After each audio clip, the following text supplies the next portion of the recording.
Body दाखवा म्हणजे जनावरांची. आता जनावर होऊन गेली बॉडी कुठून दाखवायची म्हणजे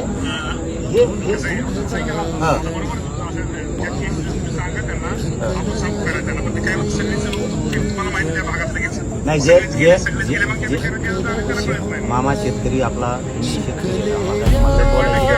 शेतकरी खोटं बोलत नाही. एक ती गोष्ट दुसरं लोकांचे जे बाजऱ्या काढल्या होत्या त्या झाकून ठेवल्या तशाच वाहून गेल्या. त्यांच्या बैलगाड्या वाहून गेल्या, त्यांच्या म्हशी गेल्या, कोंबड्याचे शेड गेले. त्याच्यानंतर एका गावात मी गेलो होतो, त्या गावात कांद्याचे शेड नाही आपलं उडीद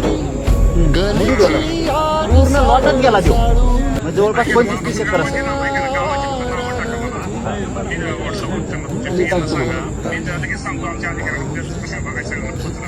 पंचनामे करून आवाज घेऊन तातडीची मदत त्यांना. काहीच्या घरात तेल मीठ नाही राहिलं, काहीच्या घरात धान्य वाहून गेलं. थोडं शासनाच्या वतीनं कमीत कमी काकापणी कसे ना तुमच्या ना ते आज ते काकापणी कसे गावात चाललो होतं काका भेटले म्हणजे सर सकट घेऊन टाका, हे लोकांना ठेवू नका आता.